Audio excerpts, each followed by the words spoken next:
συνεδριάζουν αυτή την ώρα στις Βρυξέλλες για την 6η δόση στην Ελλάδα και το μεγαλύτερο κούρεμα του ελληνικού χρέους. Το κούρεμα το οποίο δεν θα γίνει σε όλο το χρέος. Ναι. Τα έχουμε πει αυτά. Τα έχουμε πει αυτά, ναι. Η αντίστροφη μέτρηση για τη λύση που θα επιλεγεί τελικά για το ελληνικό χρέος έχει ήδη ξεκινήσει. Βαθύ κούρεμα και παιχνίδι με τη φωτιά. Σε λίγο θα δείτε και τι είπε ο Παπανδρέου και τι είπε ο Σαμαράς. Η Τρόικα πιέζει, εξακολουθεί να πιέζει και όλα είναι στον αέρα. Αρχίζω να λέω για κουρέματα, ξυρίσματα. Ευχές για ένα όμορφο βράδυ. Καλή σας νύχτα.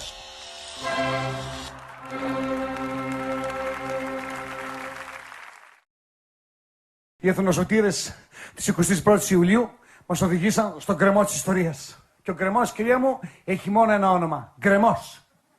Δεν έχει άλλο όνομα γκρεμός. Γκρεμός. Βγήκε ο μέγας εθνοσωτήρας του έθνους. Στόχος μας ήταν και είναι σήμερα Στόχος μας. να πετύχουμε ελάφρυνση του βάρους του χρέους, του χρέους του παρελθόντος που βαραίνει τις Αυτό πλάτες κατάλαβε ο των Πρωθυπουργός. Ο Πρωθυπουργός κατάλαβε αυτό. Αυτό κατάλαβε. Ότι θα μας κάνουν ελάφρυνση. Ότι θα μας κάνουν τα 3-2. Αυτό κατάλαβε. Και τώρα το είδες το βάρος εσύ του χρέους. Τώρα ανέβηκε στη ζυγαριά. Όλοι ξέρουν το χρέος αυτό δεν βγαίνει. Είχαμε ανέβει από την αρχή απάνω και είπαμε δε. Και τώρα πήγαινες μόνος εις βάζετε τον Παπακοσταντίνο Παραμάσκαλα, οι δυο σας, στην οδό της σωτηρίας. Και από κάτω οι βουλευτές να υπογράφουνε. Βρε Γιώργο μου σου λέγαμε. Βρε Γιωργάκη μου σου λέγαμε. Βρε παιδί μου Χρυσό, μας γάνιασες, μας γάνιασες. Οδηγούμαστε Γιωργάκη μου με μαθηματική ακρίβεια στη χρεοκοπία. Ποιον άκουσες? Κανέναν. Άκουγες αυτή την εσωτερική φωνή που αυτοί που ακούν οι υπερπατριώτες. Που ξαφνικά όλοι οι άλλοι δεν υπάρχουν. Ξαφνικά γίνεται η δημοκρατία του ενός. Δεν μπορεί κανείς άλλος να κυβερνήσει ποτέ τη χώρα. Μόνο αυτή. Και φτάσαμε εκεί που λέγανε οι Κασάνδρες. Όλο αυτό δεν έλεγε οι Κασάνδρες. Οι Κασάνδρες. Πού λοιπόν οι Κασάνδρες λέγανε ψέματα όλο αυτό τον καιρό? Γιατί εσύ έκανες τη χάρη της Κασάνδρας και πήγες και δεν πήγαινες κάπου αλλού? Λέγανε οι Κασάνδρες χρεοκοπία, πήγαινε εσύ αλλού. Πήγαινε στο Κίεβο, πήγαινε κάπου αλλού. Αυτοβαφτίστηκε σωτήρας, διέλυσε τη χώρα, έκανε στους ανθρώπους να αισθάνονται ένοχοι γιατί βγάζουν 1.500, γιατί βγάζουν 2.000, γιατί βγάζουν 800. Έκανε σύνδημα ότι όσο λιγότερο τόσο καλύτερα. Γιατί είχαν καλομάθει, λέει, οι συνταξιούχοι, οι μισθωτοί. Έβλεπες ανέργους να αυξάνονται, μετανάστες να φεύγουν, με τα μαγαζιά να κλείνουν και εσύ έλεγες είμαστε στο σωστό δρόμο. Αν είμαστε στο σωστό δρόμο. Τότε γιατί μας ξεφτυλίσαν οι Γερμανοί και οι Γάλλοι και μαζί με σένα και εμάς όλους και βγήκανε. Je n'ai pas le souvenir que la chancelière Merkel et moi, nous étions déjà aux responsabilités au moment où tous ces pays ont choisi d'être endettés et même au moment où il a été décidé de faire rentrer en Europe.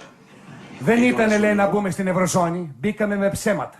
Όχι, δεν φταίει γι' αυτό φταίει ο Σιμίτης. Μη τα ρίξουμε όλα σε σένα. Es muss dann auch klar sein, dass ein Land, das diesen Prozess durchlebt, ein Stück weit von außen Δες betreut με τι wird. τρόπο μιλάει.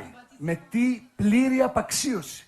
Και το χειρότερο είναι ότι ενώ αυτή την ώρα θα έπρεπε όλοι οι Έλληνες να είμαστε δίπλα σου, γιατί μαζί με σένα ξεφτυλιζόμαστε όλοι μαζί, είναι τέτοια η οργή του κόσμου από τα ψέματα που έχεις πει, που δεν μπορούνε και θέλουνε.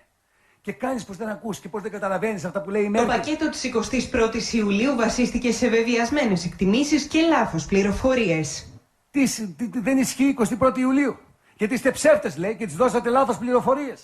Και σε πετάει σαν στημένη λεμονόκοπα στην ιστορία. Και είναι ζήτημα, κυρία μου, αν επιστρέψουμε στις αγορές το 2021. Και εσύ ακόμα τώρα λες δίνω μάχη. Τι μάχη δίνεις? Η μόνη μάχη που δίνεις είναι για να σωθείς τα ψέματά σου. Αυτή είναι η μόνη μάχη που δίνεις. Δεν υπάρχει. Ξεκινήσαμε σήμερα το τελικό στάδιο μιας πολύ δύσκολης διαπραγμάτευσης. Διαπραγματεύεται. Διαπραγμάτευση. Πιπέρι θα το βάλω στο στόμα.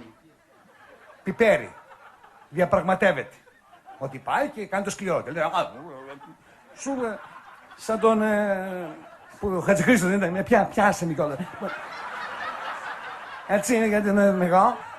Πιάνε με εσύ, πιάνε με, κατάλαβες. Έχει το Βενιζέλο που είναι χειροδύναμος, πια, έτσι.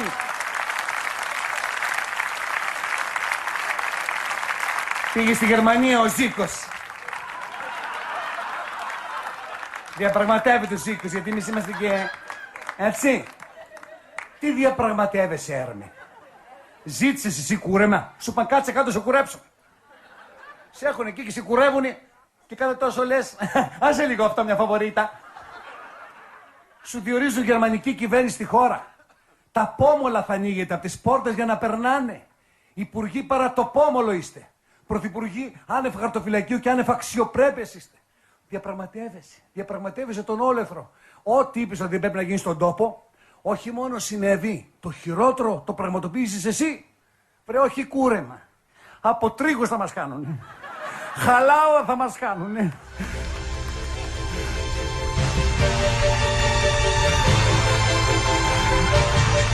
Αφήστε τον σε μένα.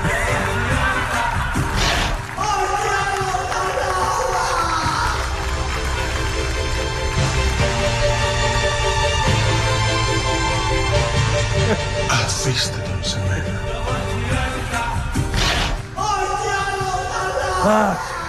Εν τω μεταξύ, όπως είναι μέσα στη σύγχυση, ο Παπανδρέου χάνει πλέον σελίδες, δεν καταλαβαίνει τι του γίνεται.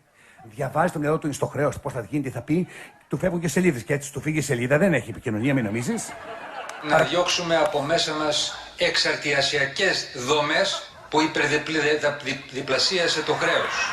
Είναι η πιο ακριβοπληρωμένη από μια πλήρης ανομία και ατιμωρησία που επικράτησε στη χώρα για χρόνια. Όχι να δει πώς μπορεί με την αξία του που ξέρουμε ότι ο Έλληνας, ο νέος, έχει σήμερα, να μπορεί με τα δύο του δικά του πόδια να σταθεί. Απέναντί μας όλες τις δυσκολίες βρήκαμε μπροστά μας που θα μπορούσε να βάλει ο νους. Δικά μας προβλήματα, παθογένειες χρόνων, θεσμικά αναπλήρωτη Ευρωπαϊκή Ένωση. Το έθνος μας όμως... Πήδηξε σελίδα εδώ. Δεν έχει επαφή, ό,τι του δώσω μπροστά. Αν του δώσει άλλη σελίδα, μπορεί να διαβάσει τηλεφωνικό κατάλογο, να διαβάσει αυγά, γάλα, ρύζι, καμπά, ό,τι του βάλεις. Δεν έχει. Εσύ βάζεις και αυτός λέει. Αυτός δεν είναι φωτοτυπικό παιδί μου. Ό,τι βλέπει λέει.